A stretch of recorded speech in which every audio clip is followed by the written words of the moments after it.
നമസ്കാരം, ഞാൻ doctor Muhammad Thameem, consultant orthopaedic surgeon, MCS hospital Muvattupuzha. ഇന്ന് ഞാൻ സംസാരിക്കാൻ പോകുന്നത് ഒരേ രോഗിയിൽ തന്നെ ഇടുപ്പ് വേദനയും മുട്ടുവേദനയും തേയ്മാനം കൊണ്ടുണ്ടാവാൻ സാധ്യമാണോ, ആണെങ്കിൽ അതിനുള്ള കാരണങ്ങളും അതിനെ പറ്റിയുള്ള കാര്യങ്ങളാണ് ഞാൻ ഇന്ന് പറയാൻ പോകുന്നത്.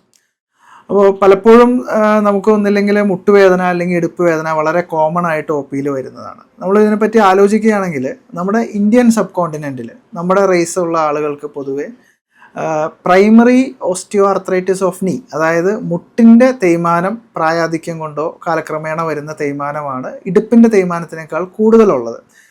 ഇത് തന്നെ പ്രൈമറി ഓസ്റ്റിയോ ആർത്രൈറ്റിസ് എന്ന് പറഞ്ഞാൽ മറ്റ് അസുഖങ്ങളോ ആക്സിഡൻറ്റോ കൊണ്ടുണ്ടാവുന്ന തേയ്മാനത്തെ അല്ല ഉദ്ദേശിക്കുന്നത്, സ്വതവേ പ്രായം കൊണ്ട് കാലക്രമേണ ഉണ്ടാകുന്ന തേയ്മാനമാണ്.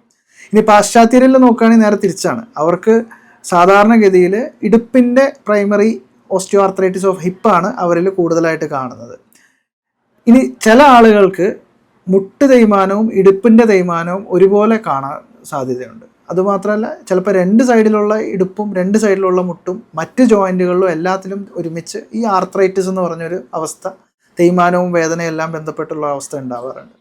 അപ്പോൾ അങ്ങനെയുള്ളൊരു കാര്യത്തെക്കുറിച്ചാണ് ഞാൻ ഇന്ന് പ്രത്യേകം ശ്രദ്ധ ക്ഷണിക്കുന്നത്. അപ്പോൾ അത് സാധാരണഗതിയിൽ ഇങ്ങനെ ഉണ്ടാകുന്നത് വാതസംബന്ധമായ അഥവാ റുമറ്റോയ്ഡ് ആർത്രൈറ്റിസ് പോലുള്ള സംഗതികളിലാണ് ഉണ്ടാകുന്നത്.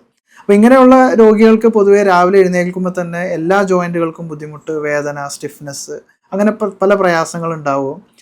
ഇവർക്ക് ബ്ലഡ് ടെസ്റ്റ് ചെയ്ത് നോക്കിയാൽ സാധാരണഗതിയിൽ നമുക്ക് വാതത്തിൻ്റെ സൂചനകൾ കിട്ടുകയും ചെയ്യും. അപ്പോൾ ഇങ്ങനെയുള്ള രോഗികൾക്ക് ചിലപ്പോൾ അവർ മുട്ടുവേദനയായിട്ടായിരിക്കും വരുന്നത്. എക്സ്റേ എടുത്ത് നോക്കുമ്പോൾ മുട്ടിൻ്റെ കാര്യമായ തേയ്മാനം കണ്ടുകൊള്ളണമെന്നില്ല. പലപ്പോഴും ഹിപ്പ് ഏരിയയിൽ നിന്ന് റെഫർ ചെയ്തിട്ടുള്ള വേദനയായിരിക്കാം, റെഫേർഡ് പെയിൻ എന്ന് പറയും. അല്ലെങ്കിൽ നമ്മൾ പിന്നീട് ഹിപ്പിൻ്റെ എക്സ്റേ എടുത്ത് നോക്കുമ്പോഴാണ് ഹിപ്പിൻ്റെ സൈഡിൽ എവാസ്കുലാർ നെക്രോസിസ് എന്ന് പറഞ്ഞ രക്തയോട്ടം കുറഞ്ഞുള്ള ബുദ്ധിമുട്ടുകളും കാര്യങ്ങളും, അല്ലെങ്കിൽ ഹിപ്പിൻ്റെ സൈഡിൽ തേയ്മാനവും കാര്യങ്ങളും എല്ലാം കാണുന്നത്. അപ്പോൾ നമുക്കിപ്പോൾ ഒരു മുട്ടുവേദന വന്നു കഴിഞ്ഞാൽ ഒരു സമഗ്രമായിട്ടുള്ള രീതിയിൽ അതിൻ്റെ കറക്റ്റ് സമയത്ത് തന്നെ അതിൻ്റെ വേണ്ട ടെസ്റ്റുകളെല്ലാം ചെയ്ത് ചികിത്സ തേടേണ്ടത് വളരെ ഇമ്പോർട്ടൻ്റ് ആണ്.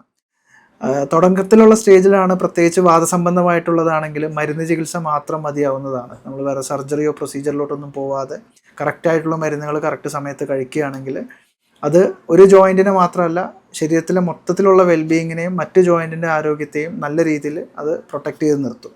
അതേപോലെ തന്നെ അഡ്വാൻസ്ഡ് സ്റ്റേജ്, ബാക്കിയുള്ള അഡ്വാൻസ്ഡ് തേയ്മാനം വരുമ്പോൾ എല്ലാവർക്കും അറിയുന്ന പോലെ തന്നെ തുടക്കത്തിൽ ഈ തരുണാസ്ഥിയെയും മറ്റും പരിപോഷിപ്പിക്കാൻ വേണ്ടിയുള്ള മരുന്നുകൾ കഴിക്കുക.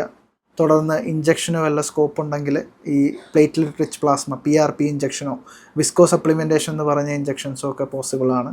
ഫൈനലി തേയ്മാനം നല്ല അഡ്വാൻസ്ഡ് സ്റ്റേജ് എത്തിയാൽ നമ്മൾ സർജിക്കലി റീപ്ലേസ്മെൻറ്റ് ഓപ്ഷൻസ് ആണ് കൊടുക്കുന്നത്. അത് തന്നെ പാർഷ്യൽ റീപ്ലേസ്മെൻറ്റും ടോട്ടൽ റീപ്ലേസ്മെൻറ്റ്സും അവൈലബിൾ ആണ്. ഇതൊക്കെയാണ് അതിൻ്റെ ഒരു മാനേജ്മെൻറ്റ് വരിക.